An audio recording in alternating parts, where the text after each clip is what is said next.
Okay, guys, thank you so much for being here this evening.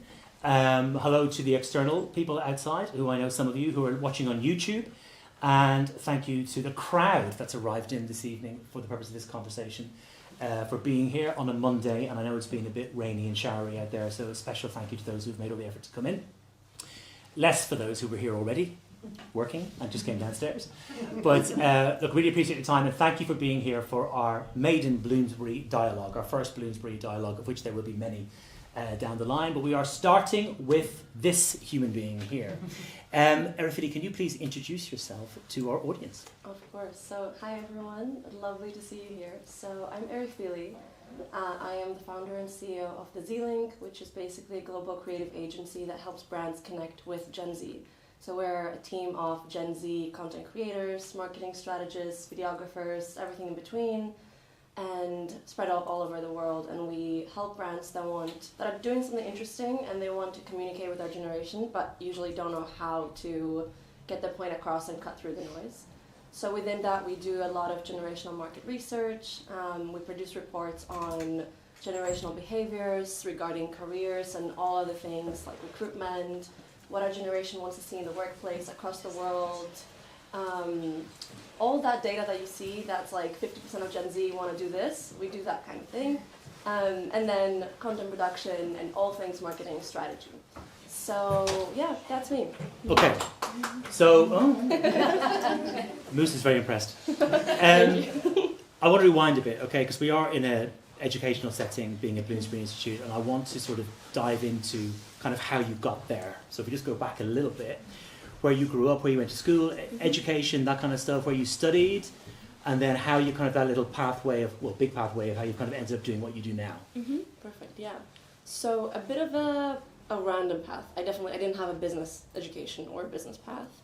I grew up in Athens, where I basically grew up in an all-French school, because the Greek education system, as a few of you in the room may know, is a bit unreliable. My family couldn't afford an English school, so they were like, how about you try to learn French and go to French school? So that's what I did. I focused a lot on philosophy, art, languages, so I was not going to do STEM. So that was like my education when I was in Greece, and then I moved to Scotland to study art history. Didn't know what I wanted to do, so I applied for an art history degree because I was just interested in arts in general, and I liked the Scottish education system because they're kind of similar to the US. First of all, it's free, but they're similar to the US system in the way that they let you pick different majors and kind of do 2 or 3 of them at the same time, and put equal time in all of them, and then sort of decide later on. So why not art history in Greece? Was it just not an option? It wasn't an option to study in Greece because I didn't have a Greek high school diploma. I had a French one, and I didn't want to go to France because I was tired of that school system as well. It was like very intense. So Scottish universities were free for EU students up until, 21, up until Brexit. So I did that, and I guess alongside that, what's useful to mention related to my work is that I had a lot of like random hobbies, and anything I really liked, any passion I had, any books I was reading, I was sort of making social media pages for them and building like social media communities, which was just a hobby for me from when I was like maybe 11 or 12, too young definitely to like be tweeting. That's what I was doing, and it went really well. I learned how to grow social media communities quite naturally. I didn't know that was a job, or I didn't know that was marketing, but I was doing that like all throughout growing up, alongside school. And then when I was at university doing art history, I was applying for part-time jobs to just make some money, sustain myself in Scotland. And pretty much the only things I was qualified to do were like social media assistant, marketing assistant, like social media strategy, things like that. So I got into social media marketing kind of because I learned to do it almost by accident, and then ended up figuring out I can do it as a job. So I was studying art history, working in social media part-time. I did it in the art industry, film industry, museums, here and there. I tried freelancing. And then in my 3rd year of university, when I was 20, I sort of watching some random videos online about like entrepreneurship. Did not think I was cut out to start a business at all. Like if you had asked me, I would have directly said no, not for me. But hi, yeah, good. Yeah, please grab a chair. Sorry. Yeah, feel free. No, it's all good. It's all good. This is live. This is this is what happens. Do you want to sit here? Do you want to sit here? No worries. So yeah, I was watching some videos about entrepreneurship, and I was just interested in like how people start businesses from like an outsider perspective. But as I was learning about these things, I also simultaneously realized that most of the companies and the freelance clients that were hiring me at that point, when I was 19, 20, were doing so because I was a really young social media marketer, and they specifically wanted to figure out how to communicate with my generation on social media. Understood. So they were like, we need to work with young people, basically. What part of Scotland was it, by the way? Was it Glasgow? Right. Okay. Yeah. Did you get into any football when you were up there? Did you find that? Not really. Not really. You didn't get into that divide between Celtic and Rangers and all that. I didn't. I was like observing from afar. Okay. I didn't touch that. So in relation, Scotland, good fun. Yeah. You had a great time. Mm-hmm. Talk to me a bit about the art history versus because clearly what's happening to you here as a young person is you're studying the kind of that beautiful dream of the art history, but you're getting pulled by business because of the practicality of life. How did the two of them sit together? Did art history kind of get lost along the way? That's a great question.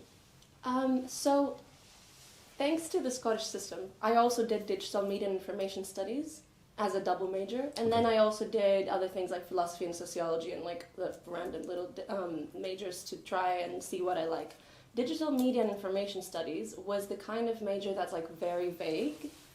No one really knows what it would entail, but it ended up including like a whole bunch of things, like a little bit of digital marketing, a little bit of like web development. So I found that quite interesting because it just gave me skills and the qualification to be able to combine art history with more practical things. And so art history for me, it definitely didn't get lost along the way. I think even like now I keep discovering ways where I'm like, oh wait, it actually made a lot of sense that I studied that, because a big part of my job is like right now creative strategy, a little bit of art direction, and then when I applied for a marketing master's, I used my art history degree a lot to sort of convey why I would be like good at marketing to get into the master's, as someone that had like trained in seeing and observing and critical thinking and all of those things that art history gives you that I find were very transferable to everything else. So I did use it very practically in the way that I went to work at a museum and things like that to do marketing for them. But also I see how everything that it trained me to do is very applicable today in the marketing work I do. You still a big fan of art history? You still love it? Yeah. Often British Museum next door. Do you pop in? Yeah. I mean, I'm Greek, so we have a little beef with the British Museum. But yeah. So you said you got to the age of 20, and then then that's where you started thinking. So you're 5 years away here now from suddenly becoming this, CEO and co-founder, or did that happen even earlier? I'm not sure. But talk to me about that age of 20 then, and seeing where you kind of saw your pathway go into the world of business. So I have like a trait that I think helped, which is that I'm quite delusional at work. Like I don't really stress out about things working out. Like I kind of have like a delusional faith that it will work out. And that if it doesn't, like, it's fine. Like, I'm like, I'm going to figure out something to do. Like, is that because you're young? Yeah, probably. But it helped when I was 20 because I kind of launched myself into starting a business because I was like, okay, companies keep hiring me because I'm young and they don't know how to talk to young people. What if I build a team of other Gen Z marketers and we work with brands that want to do that? So you spotted that as a sort of a gap in the market and you saw that there was a communication problem between companies and Gen Z. Yeah, exactly. That's a pretty impressive thing to spot, isn't it? To kind of spot and then turn around into a business idea. I wish I had that kind of capacity when I was 20. To be honest, not as much as you think, because growing up, young and on social media, you keep seeing like really bad attempts at marketing to you. And you're like, okay, I see what this brand's trying to do and it's not working. And especially working in social media, you just see it even more. So I think I was just at that position where it was very easy to spot that. And then do some research to see that no one was solving it, surprisingly. And at the same time, it was a lot of big consultancies like McKinsey and stuff were starting to produce in 2020 reports about like Gen Z. People were like, what is Gen Z? What do they want to see? What do they care about? Like, what's happening in this upcoming generation that's about to have like X% of spending power in the US and whatever. So it became a big topic around that time. And I was like, okay, clearly people care, companies care about that research. Yeah. I didn't really know what the business model would be at all, but I just kind of tried to make a landing page and figure it out as I was making it. I didn't tell anyone. I think after I had the website done, the name, the domain, and the little social media account for it, a few months later, I told my parents, I was like, so I'm thinking... And this is you totally on your own right now, or have you got a team around you? No, no team, no money. I'm working a couple of jobs on the side and studying. And then basically, if you like the timeline, like I started working on it September 2020. February 2020, I go back to Greece for Easter or like for like a break and stay there for a year and a half because it's COVID. So I ended up doing my last year of university remotely from Greece at home. And that helped because I had a lot of free time to launch and work on the company and like just get it out in the world. So I started working on it September 2019, launched it in May 2020. So that was the timeline, and during that time I was just like trying to come up with a name, trying to design a landing page very badly. I had my mom make the logo, and she's always like, why do you never mention that anywhere? Well, you've mentioned it now. Yeah, she'll be happy. She made the logo, which was helpful. So I basically tried to do it with no money and no team, and like try to cut the cost as much as possible, enough to put it out in the world to see if anyone cared and if there was any demand. And I do still think that was a good approach, rather than trying to raise money, which I knew nothing about back then, or thinking that I had to have more money to begin something, so delaying it. How are you driving traffic to this landing page? How are you say you just put it out there and see if there's a reaction. So what I did was as a result of like tweeting a lot when I was little, I had like maybe 10,000 followers on Twitter. I posted there, and then I posted on LinkedIn, which I was very, very basic. I didn't really have anyone on LinkedIn, so I posted like Instagram, Twitter, LinkedIn. I was like, hey, I am launching like a social media studio is what I was calling it at that time, focusing on companies that want to engage with Gen Z. And then I think 2 people reached out from Twitter, small, tiny startups that were paying, very little money per month, but it was enough for me to learn how to do sales, send proposals, and then eventually, when it got to slightly bigger clients, and what helped a lot was getting some press, which I can talk about because I got some very useful press for free just by reaching out to journalists. That helped kickstart the business a lot, and then that in turn brought clients that were paying more money, so that I could in turn hire contractors and freelancers and start building my team. Okay. So it was very much like one step brought the next. Do you want to mention some of those clients that you work with? Yeah, so I mean, now we've worked with brands like IKEA, Deloitte, Pepsi. We've worked with Hearst, like the Magazine Collective. We've worked with a lot of startups. I love working with startups, like in the well-being space, in like consumer social, and with a lot of Gen Z-owned startups too. Interestingly enough, that just want to work with like a Gen Z agency to get their vision across in like a fun, creative way. Okay, so let's. Who are the Gen Zers? Or is that even a correct term? What years were they born? So I just know exactly what sort of. Or how many Gen Zers have we got in this audience right now? Do you reckon? We've got a few. Couple for sure. We got Kitty's one. 2, maybe 3, but yeah. We got a few. Yeah. There, 4. Yeah. I was going to put my hand up. Well, No, it's like kind of vague. They say the cutoff is like 96-ish, maybe 97. So Okay. right now they're between, I'd say, 16 or 17 to 27 years old. Right. Okay. So sort of young adults. Yeah. Almost some of slightly older, yeah, but coming into. Okay. So when Pepsi come to you, what are they saying to you? As much as you can tell us. Yeah. Specifically, Pepsi say to us, why is Rockstar Energy, the energy drink that they have under the Pepsi umbrella, not resonating that well with Gen Z audiences while other energy drinks are? And then we do the market research.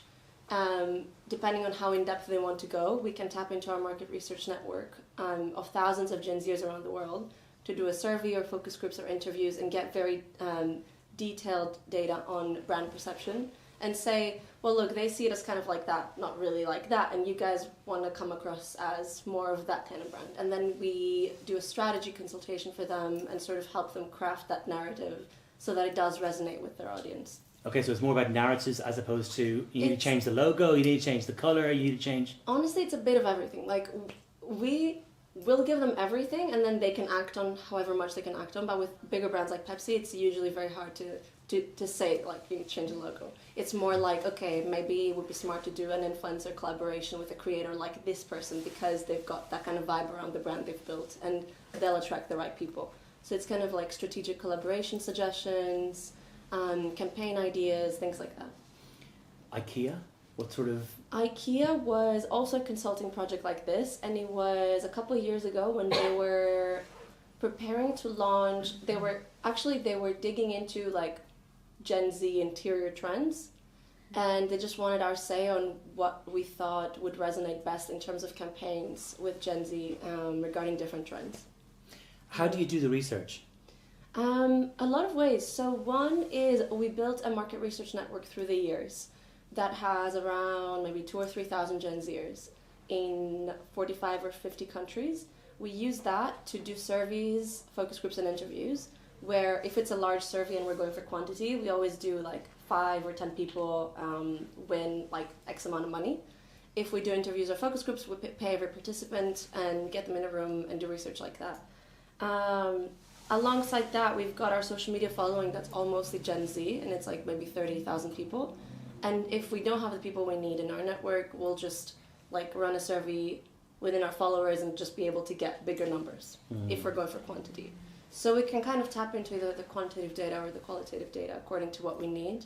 And then also like doing research, on the field, like what do we think? And our team is based across like many different countries, many different markets. They're all Gen Z. So we've got a lot of that insight in the team where I can ask someone like, okay, if you saw this in India, what would you think? Like, does Gen Z there even care about this sort of trend, or is it not happening? So that we make sure we're not like in a bubble and we're getting a more comprehensive approach.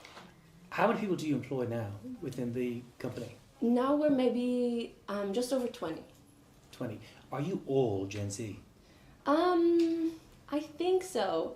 Yeah. Do you have to be all Gen Z? No, when I first started the company, it was like, we have to be all Gen Z, but then someone was commenting on a TikTok, like, this is like age discrimination, you can't do this. So I was like, oh, yeah, never mind. So we never say like strictly Gen Z, but we never get applications from people that aren't Gen Z.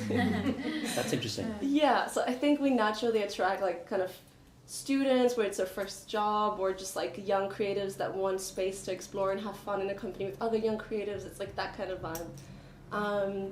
So I think we're probably all Gen Z, except if someone's like 28. And you're global, right? Yeah. So lots of online stuff, there's lots of hybrid working, there's lots of working from home, all that kind of stuff? We're fully remote. Right, okay. So no headquarters, no office anywhere? No.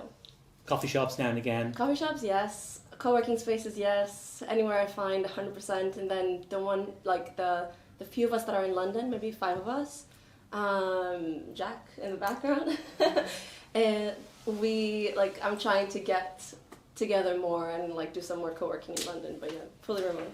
So you advise companies on how to sell to Gen Zs. Do you advise companies on how to employ Gen Zs? Yeah. And how does that advice look? And when companies come to you, and what do they say to you? Are they talking a lot of negative stuff? Because I'll be honest, when I before tonight, I don't know what it is about, but the minute we booked you 2 weeks ago, I started just seeing everything. All I could see was Gen Z wherever I looked. There was articles in the paper about Gen Z. I even turned on MasterChef USA randomly, which I never watch, and Gordon Ramsay was congratulating the winner with a big Gen Z t-shirt on her because she was representing the Gen Z generation. It was the battle of the generations in the cookery show. So it's just remarkable when that happens. But there is a lot of negative stuff around Gen Z. I mean, I've spoken to people at home, spoken to friends and colleagues, and there's a bit of eyes go up to heaven when you say Gen Z. Also, I pulled out some articles. They say we don't like sex, drugs, democracy, or DIY. They're cancelling all of the above. Yeah, and there's another one here. Not wanting to die for Britain doesn't make Gen Z stupid. But there's a lot of it's always a negative connotation around it. I never see a real. Maybe it's just the way what I'm drawn to, but I don't see a positive thing about Gen Z. Now, my question to you is that just normal because older generations always slag off the younger generations coming up? Yeah. Or are companies coming to you and saying, these guys are a nightmare to employ? What advice can you give us to make this experience better? Honestly, a lot of thoughts on this. I'm going to try to structure. So I definitely think people are more dramatic about Gen Z than they need to be. Like, I don't know, it's really not that deep. If you meet like your average Gen Zer, I don't think it's that disastrous. I don't think they're canceling DIY. But I think Gen Z is, because it's the first generation to grow up at this age on the internet, it's also the most vocal and public generation. So naturally, you just get to hear a lot more of Gen Z's thoughts everywhere. They're just a lot more able to express their opinions. And I think that just makes the world think, okay, that, obviously that highlights everything that's also wrong with Gen Z. Like, if we're very loud as a generation and we're everywhere and we're commenting on things online and we're posting things and we're trying to cancel companies and everyone's like, okay, like, chill. But it's only because, like, I think it wouldn't have been so different if when the equivalent Gen Z before us was growing up, like if when millennials were growing up, where Gen X were 19 or 20, they had the internet and they had the ability to be as vocal about the things they cared about. Like, I think it's largely that, and it sort of makes people think that Gen Z is just kind of an unhinged generation. But I from what we see in our research, it's really not as intense as the media makes it out to be. Honestly, yet there is a gap in the market that you've seen where companies are struggling to connect with Gen Z. Yeah, for sure. And I think that makes sense. Like, I think it's normal that they are struggling to connect for a few reasons. And when it comes to connecting as employers, it's definitely tricky because Gen Z is growing up at a time where they're discovering they can build careers that are a lot more flexible, a lot more free. They're not as convinced they have to climb a corporate ladder because they're seeing people that are 17 and they're just kind of like coming from a background with no money and a like random background and sort of building themselves up to make millions a year, and you're like, okay, wait, they just did that from TikTok. Like, they're seeing paths to success that aren't convincing them that, sort of climbing the corporate ladder or sitting in an office 9 to 5 or even longer in like investment banking is the way to happiness. So I think that brings a shift to the way that we work and think about work, and naturally you've got Gen Zers that are looking at different things career-wise, as well as a lot of Gen Zers that just want a more traditional career path. And from the data that we see, the generation as a whole sits kind of in the middle. Like, it sits between the majority of Gen Z, for example, prefer hybrid work, the big majority, rather than fully remote. And then something like 56% of Gen Zers around the world want to be entrepreneurs or self-employed, which is, it's the majority, it's half, but it's not like 90%. We've still got tons of people just going for traditional jobs, trying to find happiness and success that way. So I think that's what companies are struggling with. They're like, okay, how do we retain Gen Zers when they know they could probably spend their time, creating content and make more money faster, Do you think Gen Zers have less of a fear factor about kind of, look, if this job doesn't work out, I'll go get a job somewhere else? I'm not sure, because we've tried to research that and we just keep seeing different things come out about job security. I think it depends on the age group. I think the older Gen Zers are, the more they care about job security, but then the younger they are, they tend to be a bit more like, it's fine, I'm just going to prioritize fulfillment at work, I'm going to prioritize flexibility and having the option to work remotely over job security. And is hybrid working then, you think, an essential ingredient to offering a Gen Z or a job? Definitely, yeah. They just won't take the job if they'll just go somewhere else. I mean, a lot of them will, but the people that said in our research that they would rather have fully in-office work were 2%. It's one of the crazy statistics. Yeah. Wow. Yeah, kind of crazy. We'll start asking questions from the audience in a second. But I wanted to. Do you think Gen Z have had a hard time of it growing up? I mean, I feel blessed that I did not grow up with the internet. Yeah, well, when we think of Gen Z growing up as growing up at the age of the internet, I'd say definitely, because I mean, I don't have to name all the negatives of social media, but it's almost like I think Gen Alpha is gonna have a much harder time. I think Gen Z still had a time of like up until I don't know, we were maybe like 12 or 13, had pretty normal time, I would say, like as a majority. Now Gen Alpha is like 8 years old and they're making YouTube shorts. So that's a whole other level. My brother's 10 and I see how he is and I'm like, ooh, okay. He's coming for my job one day.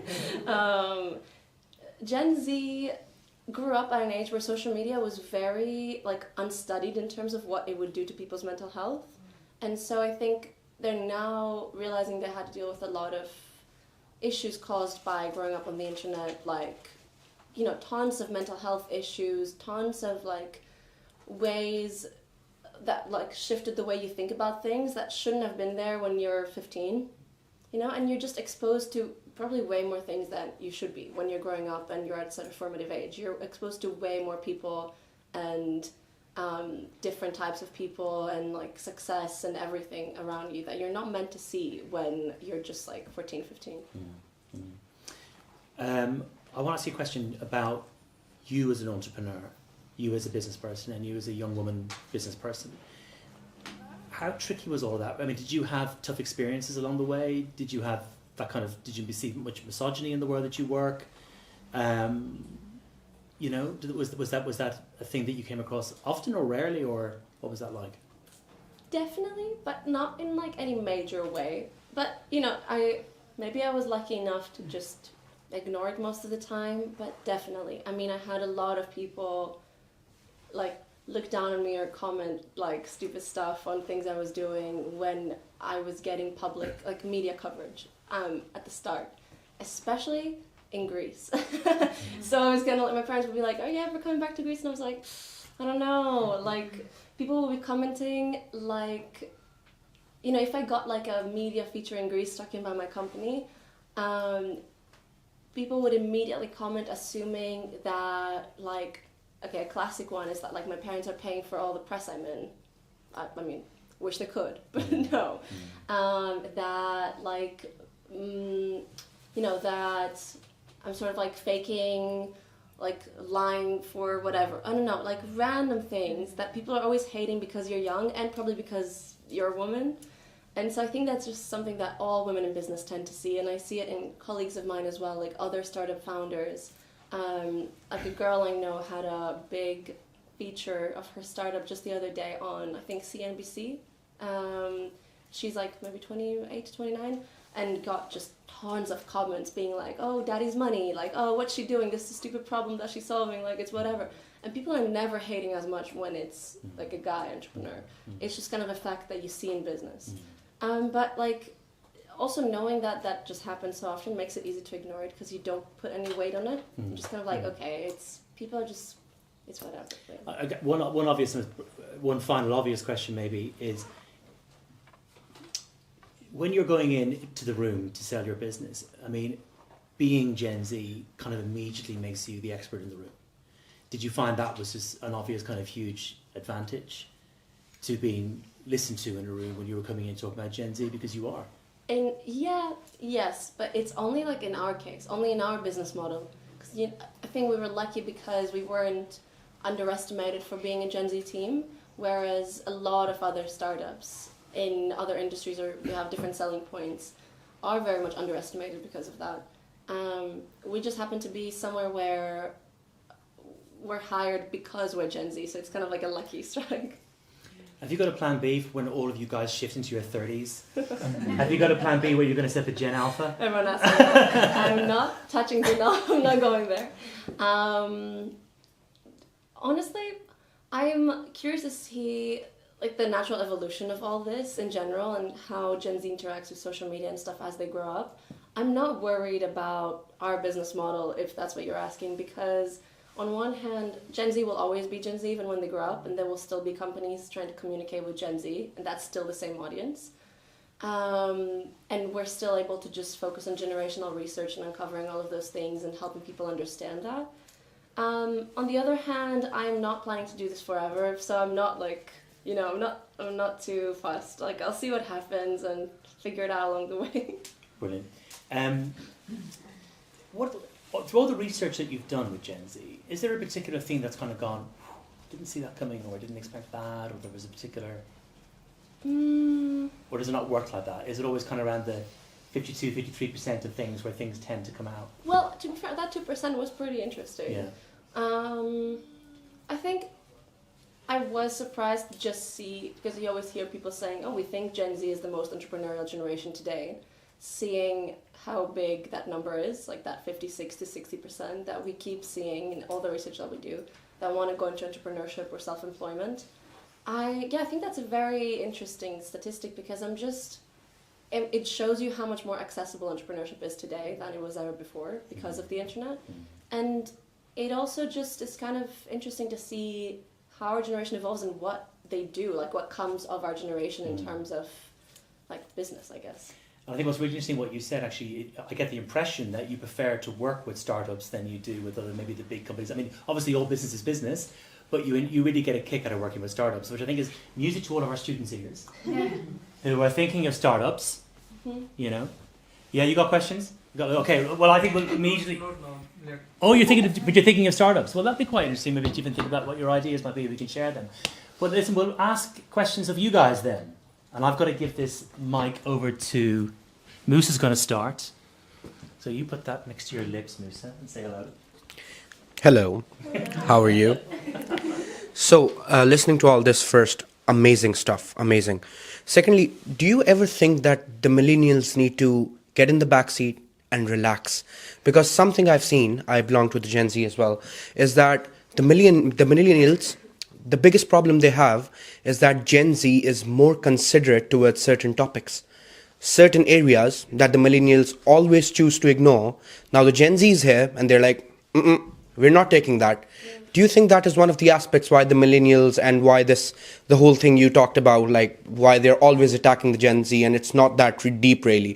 Do you think that's one of the aspects, that they were not considerate about certain things, and when someone else came in, took the charge, they lost it? They were like, no. Before you answer that, can I ask him to give an example of what you're talking about? Yeah, absolutely. For example, from the country I came from, Pakistan, right? There is a certain way people refer to other people. They could call them by their color, by the shape of their body and anything. And the millennials in Pakistan, they don't really care. They are the ones who give those names to their children and to their grandchildren. So a grandfather would call their fat child fatty, right? Now the Gen Z walks in, and this is an example from my own family. And I talked to my grandfather about this. I'm like, you know, you really shouldn't do that to that child. It will kill his confidence. And he's like, y'all don't know nothing. This has been going on for a long time. This is out of pure love. So I think that would be one of the examples of what I'm talking about. Yeah. That's an interesting one. I get exactly what you mean. Honestly, I think the way I see it, it goes back to what we were talking about before with Bara, about how Gen Z just has the ability to be more vocal. I wouldn't assume that millennials were just sort of like inconsiderate about these things, rather than like they didn't think there was a point trying to do anything about it. I think now Gen Z thinks that they can make more of an impact in anything they care about because they can be vocal, because they can be public. And so I think it's more of that. It's not really that millennials were inconsiderate necessarily, because I don't think we can make that generalization. Like millennials, when they were Gen Z's age and when they were 18 and 20, were very much like going out there and protesting about the things they cared about and, you know, kind of trying to be loud. So I kind of see it like that. I think Gen Z is sort of not standing for things anymore, but they also have the knowledge that they can kind of do something about it, like at least to a bigger extent than ever before. Fair enough. Yeah, but that's very interesting. Thank you. Yeah, this is so interesting and amazing, like so impressive. I had a question from like the very start of what you were chatting about, and you were talking about growing up and using social media and like using this platform, and that's obviously been the foundation for your success. And I think, you know, I am Gen Z, but I hate using social media, even though like I would be more successful if I'd done it. Every other generation hates using social media, even though we all know we need to use it. So have you got advice for how to enjoy using social media? Because I think if you enjoy it, we can do it. I hate it, so I'll never do it. I love your questions because like, I know exactly what you mean. I also hate using social media. Really? Yeah, as much as I love using social media because I know how much it's given me in terms of connections and knowledge and like inspiration and stuff, I also hate social media. Like, I think I sort of wish that it was not at all helpful, so I could just be like, bye, you'll find me like on Substack, and that's it. I'm very in between on that because I don't create content for myself in terms of personal branding and success that comes from that. I mean, I do very little, definitely not as much as I could and should, because like I can't be bothered and it's not fun. Like, it's not fun for me to be like I have to make 10 videos a week because I know it's going to bring me business. So I'm trying to focus on other areas that I do enjoy. But it's kind of like a weight, and I wrote an essay about this, or multiple, because I was like ranting on the internet about it, about how it's sort of growing up as Gen Z brings this like weight that you carry, where you know that you could be more successful by creating content about your passions and the things that you want to share with the world, even the things that you don't want to share with the world, like anything that you want to focus on, whether it's something creative or your career. At the back of your mind, you're like, if I was creating content right now, I could be going viral on TikTok and getting opportunities that I'm not accessing right now. And that's the only thing stopping me. And that's like a very difficult thing to carry because it's kind of like a random digital age stress that no one's ever had before. And it's, I mean, like first world problem, sure, but like, what do you do with it? And I think I'm sort of sitting in the middle for my own personal brand where I try to only create content that I enjoy creating, like using social media in the way that I enjoy. And what I do, like I write a lot, and I pretty much only do Substack, which is like a blogging/newsletter platform for anyone who's not familiar, and sometimes LinkedIn, and anything that's like text-based. And the thing is, like on Substack, I'm not gonna find the big corporate clients and whatever that could find me elsewhere. But what I've noticed is that when you're expressing yourself like authentically online in whatever way does feel enjoyable to you, you're like, oh, and you get surprised because people do find you from there, and they like they'll find me from my personal writing and come for business, which has happened a few times, which I really didn't expect to be a result of that. So I'm figuring out that like when you're doing something creative online that you do enjoy, if it's vaguely aligned with your work or just with like what you want to do at work, if it's like creative and you want to work in something creative, for example, people find you that then want to work with you because of it, because they get to know you better. So like for me that's what works, and I know I'm not like getting as much reach as I could by like forcing myself to fully use social media and like do all of that kind of stuff, but I feel like I'm kind of sitting in a state that's kind of like comfortable. I'm not hating it. I'm still getting people finding me from there. That's good. And then on a side note, like I know a lot of people that are just very dedicated to like, okay, I'm gonna get successful in the next 5 years and do anything it takes. So I'm gonna create 5 videos a day, like there's no tomorrow, and post on LinkedIn and get 200,000 followers. And they sort of just kind of put up with it because they know it's gonna be helpful. Even if they don't like it, they're sort of taking it as like a sunk cost. But yeah, it's a lot. It's a lot. You mentioned that you write a bit. You have written a book, so you know perhaps should now's a good time. Now's a good time to plug the book. Just tell us what the book's about and what is it called? So my book is called Design Your Life, Your Career, Your Way, and it's basically about it published by Kogan Page in October just last year, and it's about how our generation, but also anyone really, can use all the tools and resources that we have at our disposal, pretty much freely available, just thanks to the internet today, to build careers that provide them with freedom, flexibility, ownership, and more control. So it basically came from the fact that I ended up like funding my company by working a job in San Francisco when I was also studying for my master's, and like just getting into a few like loopholes I figured out I could do that allowed me to get to have a job that allows me to have freedom and, you know, like everyday happiness really today.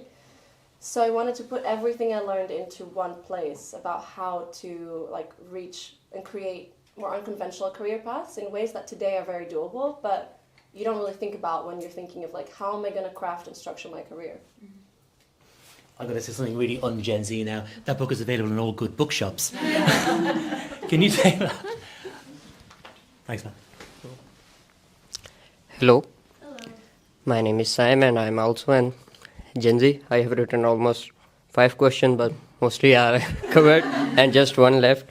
And it's a really good question. And my question is, you are managing a global team across multiple countries. It's very impressive. How do you maintain a strong company culture despite geographically differences? Honestly, that's a great question. Thank you. I'd say that there's a few elements to it. I never set out to be like, this is going to be our company culture. The way I know some companies do, they've got it all written out and it's very, very structured. But what helped me figure out how I want the culture to be is, for 2 years, what I just mentioned earlier, I was working at this startup in San Francisco remotely. It was a fully remote company, and that's what allowed me to fund the Z-Link, my own company. So I was there, sort of full-time, remote. I was very like embedded in their team, and they had a very, very strong focus on culture. They had a guy like whose job was head of culture full-time. It was like a big thing, and it taught me a lot about what I liked and what I didn't like, and I figured out that actually like a lot of company culture, actually all of company culture is not about what you say it is, but it's about like how you lead, and it's about like how you treat people. I figured that like company culture didn't really mean anything when like a CEO or higher management is not acting in alignment to it. And I think just experiencing that and seeing what I enjoyed, what I didn't enjoy, what was stressing me out as an employee, like I tried to put all of that into my company in the way that I lead. And that led to the company culture we have today, which is like, I, first of all, don't want anyone to feel like anything they do is life or death. Like, it is not that deep. We work in marketing. And I don't want anyone to be waking up stressed out about their job. I want it to be fun. And so, like, I'm trying to be very human, very empathetic. Like, that's very much at the forefront of how I want to lead. And I think that creates a company culture where people know they can make mistakes. They know not to take advantage of that, but they also have freedom to be creative and know they can come up with ideas and propose things. And these are all the important things I would like in the culture. So I think it just comes from that. I don't know if that answers the question, but it's a bit of a chaotic way to do it. No, it's a great question. Any other questions? Yeah. Sorry, Sarah. Just a quick one. How do you maintain the trust of Gen Z as you're a marketing company? And you're obviously, I'm presuming, communicating your brand to organisations, bigger organisations, large and small, in terms of, you know, that you can actually go out there and find out what Gen Z thinks. Gen Z thinks. Jay-Z. So how do you maintain, I suppose my question is, you're continuing obviously having this relationship, I suppose, albeit quite a distant one with surveying and market research. How do you maintain that trust with Gen Z? I know you're Gen Z yourself. Does that make sense? How do you market to them to keep them, giving you the information that you need to market to other... Yeah. That's a good point. On a very practical level, when it comes to our market research network, it's just like what matters to me is that everyone feels like it's fair, and that's why we'll always, like, if it's a large survey and it's like 3,000 people, we can't pay everyone. We'll do the most that we can from the client's budget to make sure that like, as many people as possible get compensated, or like do like big giveaways. If it's interviews or focus groups, pay everyone. I think for me, maintaining the trust is just making sure that we're doing business, the way we would think is right as Gen Zers, and so that's that's one thing. Being very transparent with things, and also the way we work with our own team. I just want to make sure that, because our whole team, of course, is Gen Z, and it's pretty much like we can't be acting in one way externally and one way internally. So it's all about just kind of doing business the way that we would think is right as Gen Zers, and trying to be transparent about it. And then another thing is that there's a little fun aspect to it, because we're a Gen Z team. Anytime we post about it, or people see our team online and they see what it's like at the Z-Link, I think they naturally just feel connected. They're like, okay, it seems like I trust them. So they're lucky, because it just comes across as very relatable, I think, when you see the people on our TikTok. It's just genuinely college students having fun. So that creates a level of trust that's kind of always there, and that's very nice. So people reach out to us and they're like, hey, I'd love to work with you, and they're always Gen Z. Brilliant. Yeah. Thank you. Of course, thank you. Jim, you got a question? Thanks, man. Thank you. I thought it was really interesting that you've done a company that splits up your sort of demographic by the generation you're targeting. As far as I know, other agencies tend not to do that, tend to do it by sector. Do you ever find that can be difficult, in the sense that because you're all Gen Z, your own personal experiences can especially because you're working a lot with data, right? Polling data and things, can you be truly dispassionately viewing that when you all have your own experiences of the very things you're polling, if you know what I mean? Yeah. Mm-hmm. I see what you mean. That's a great question. You guys have great questions. That's very interesting to think about. Honestly, I haven't seen that as an issue, just because we're very data-driven. So that means that even if I've got a preconception, which often I will, even about a brand, my personal taste as a Gen Zer can come into things, and my own experiences. But I'm in Europe, I am 25, I'm the way I am, and I don't represent Gen Z as a whole. So we focus a lot on being as data-driven as possible, for that exact reason, so that our team doesn't have any biases that go into our research and our reports. And that's also part of why I find it important to have a remote team, so that it can be global, because I think that just gives us a lot more insight and more perspectives. We cover maybe, 7 or 8 languages in the team. It's really nice to have. So yeah, I think that's pretty much it. Just trying to always, a lot of Gen Z research that you'll find out there, McKinsey and stuff, is just, they say X% of Gen Z does this. And then you look at the sample, and it's 200 Gen Zers in the US. So you're like, okay, that's not really Gen Z. And it's still great research. It's very insightful for the US market, but it's very biased. That's not what the generation thinks. And so we try to do as much as we can to kind of keep it broad, keep those biases away from for the actual research. So diversity is an absolute essential ingredient to that level of work, Mr. Trump. Yes. Thank you so much. I know Barra will have told you we've so many students here who are really interested in developing a business and in becoming an entrepreneur. I love the title of your book. So what would be your top 2-3 tips for our aspiring entrepreneurs for how to design your life, your career, your way? I love it. My friends make jokes about it all the time. They're like, I'm designing my life. So it's a good title, I guess. So one thing that's always my number one, because I think I cannot stress it enough, and I just wish I could just get it into everyone's heads, is that the thing that makes the biggest difference is teaching yourself to get things done and having a bias for action. I am probably tired of saying this. It's literally the biggest thing. For my book, I spoke to maybe 50 or 60 really successful entrepreneurs, much higher up than I am in their careers and just doing crazy things. And that's the pattern, the only emerging pattern that kept coming up in their success was they have a bias for action. And that basically means they really favor action over inaction, even when it's imperfect. And it's about that imperfection, and that's what most people have as an obstacle. I don't want to just give a classic answer of don't be a perfectionist, but when you see how that translates to careers, getting things done is what will differentiate you from everyone else, because everyone has ideas and dreams. And why doesn't everyone achieve them? if like you have people in the same exact circumstances and some of them go on to do it and some of them don't, it's usually that like overthinking and that perfectionism and thinking that you're not ready or it's not the right time. But there truly is never a right time. It's just about doing things before you're ready so that you make them exist. And so that's what goes for starting a business. It's like I'm glad I launched my like really bad website in 2020 that I was looking at yesterday actually, and I was like, oh my god, I cannot believe that it looked like that. But you just have to have something out in the world to make it exist and make it good later.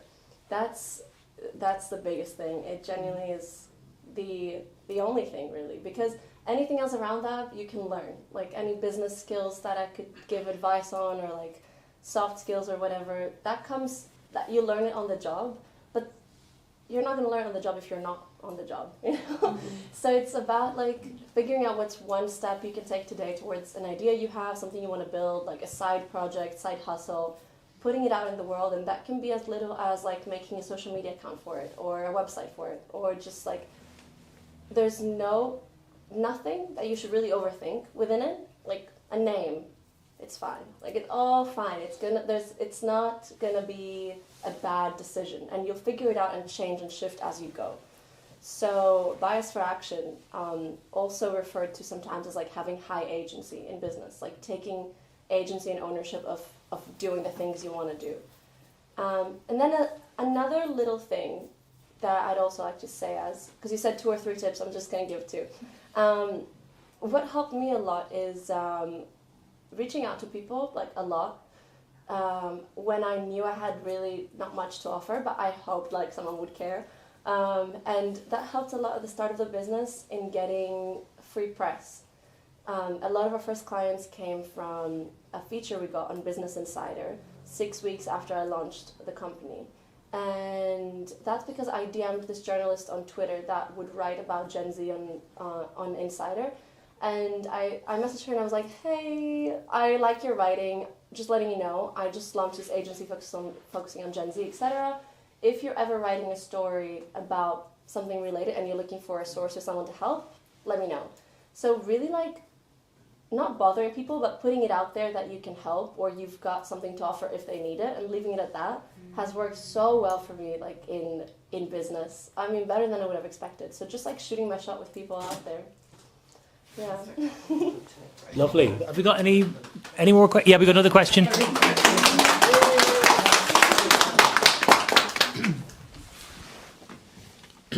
Hello. My question is regarding the startups actually. As someone who built the Z-Link from the scratch, what's your top advice for the startup founders struggling in their early age? Is it struggling at an early stage? Yeah.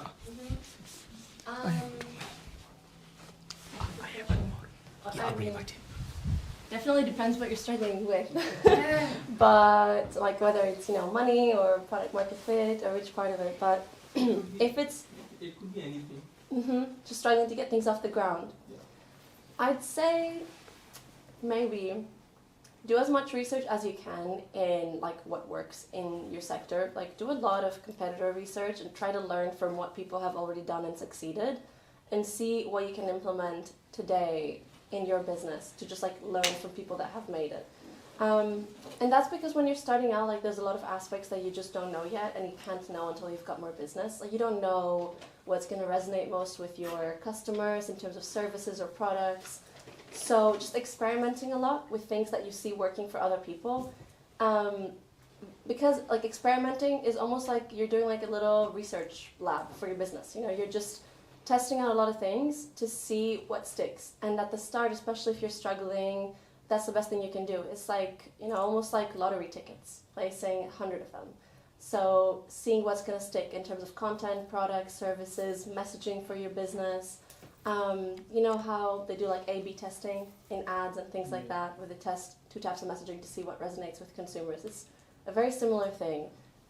Experiment as much as possible. That's like the only generalization I could make. And try to learn from what actually works and not what you think would work. And be very willing to pivot and just like change your mind, change your course of direction. Do you have another one? Yeah. Well, we might wrap up. We'll wrap up in a few minutes. One of a few last questions. Okay, as you have worked with the big brands like Pepsi and IKEA, what's the one lesson small startup can take from how these companies approach the digital marketing? Good question. I like it. You got another question after that? Okay. I was going to stay there, did you? I'll tell you what they shouldn't learn from how these companies approach their digital marketing, because big companies are notoriously bad at their digital marketing, actually. They should I think you should look at them and see what you shouldn't do, which is having like huge, long, 10-step approval processes to getting anything done, because that basically goes against what we were talking about earlier, getting things done. Big companies have a great idea, and for it to go from idea to execution, it's a year. Startups, I mean, for me, if I have a campaign idea, I want to get it out there in 3 days. Like, I'm impatient. I really just want to see it in the world. And I think that just works a lot better because you can experiment more, have fun.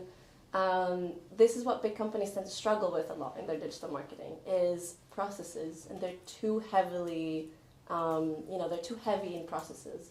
And so if you have like a marketing team, for example, giving them creative freedom and giving them the ability to act on ideas they have, like obviously within reason, but without like micromanaging, having to approve everything, which is what goes wrong with big companies and why they often like take just way too long to be able to launch campaigns that are memorable.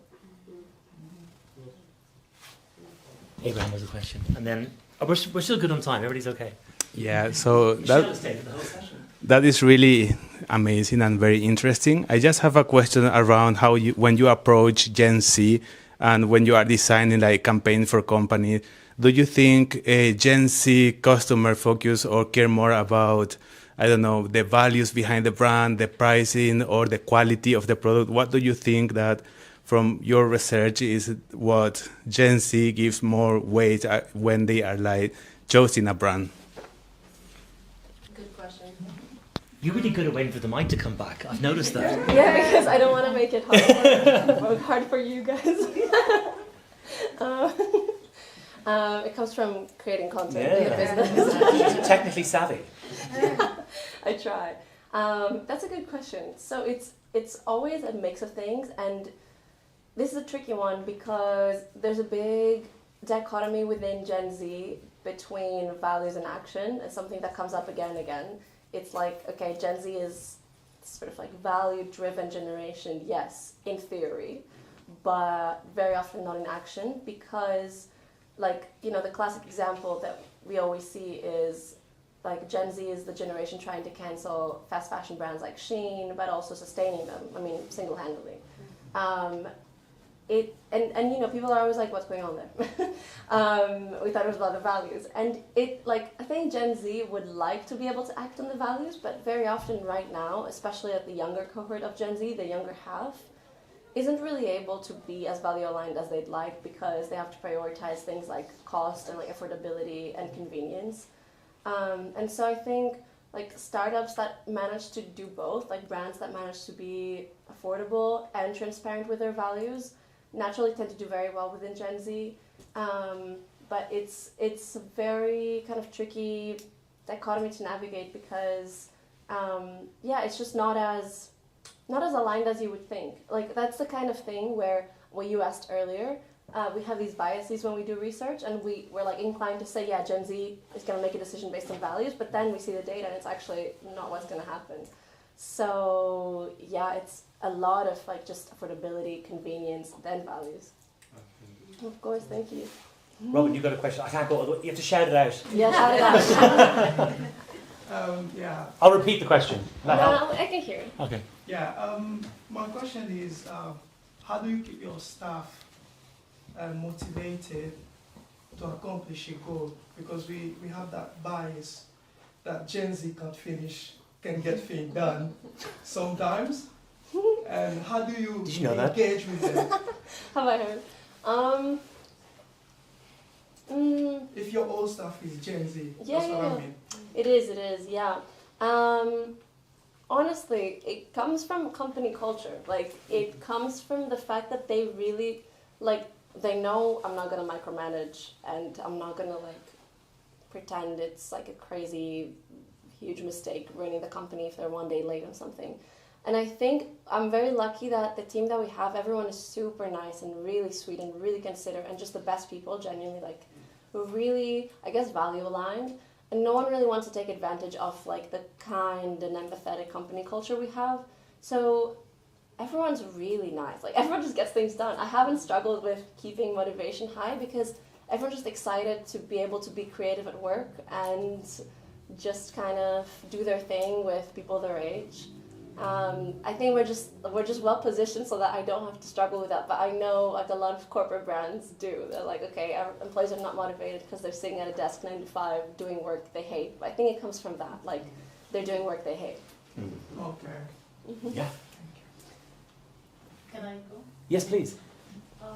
What challenges would you think you have if you were to employ millennial or Gen X? I honestly don't think I would have any challenges, but we don't really get anyone trying to work with us. That's a bit or Gen X.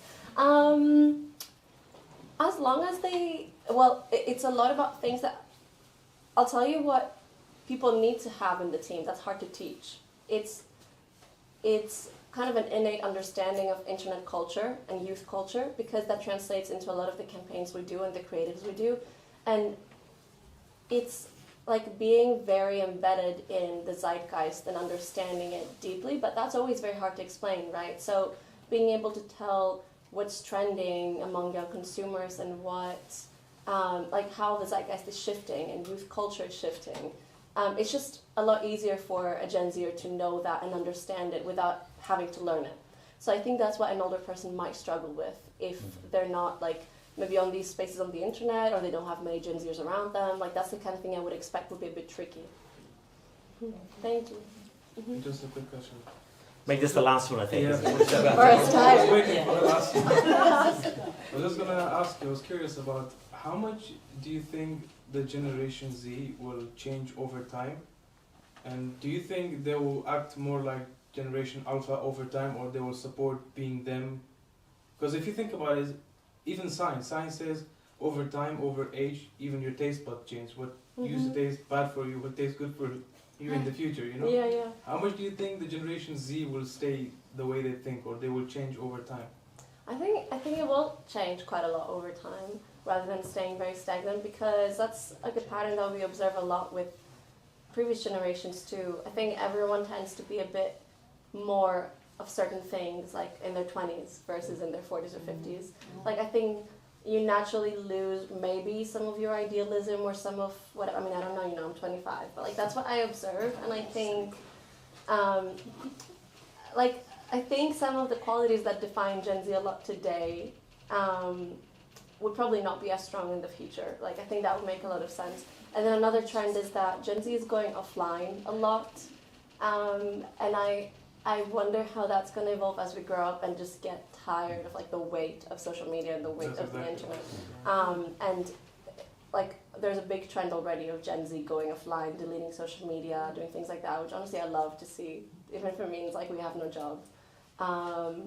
So yeah, I think that's going to be very interesting to see. And then Gen Alpha is still going to be very peak online at that time. Well, I'll give you some free consultative advice now. The hangovers get worse. A lot worse. Well, the recovery gets Listen, I just want to say thank you so much. I think we've broken a few myths about Gen Zers tonight. I think you really helped to do that, certainly for me. And I just want to thank, I'm going to finish thanking Erifili in a second, but I really want to thank the Bloomsbury Institute students who came here tonight and have asked some brilliant questions. And we really appreciate your support here tonight because without you, this doesn't work. Okay, these conversations won't happen. So it was massive appreciation to the students. And of course, Erifili, Nadia, you do the second name, I'll do the first name. It's Erifili Gounari. There we go. Thank you so much for your time. Thank you so much. Thank you. And thank you, YouTubers. Well done. It's fabulous. Thank you.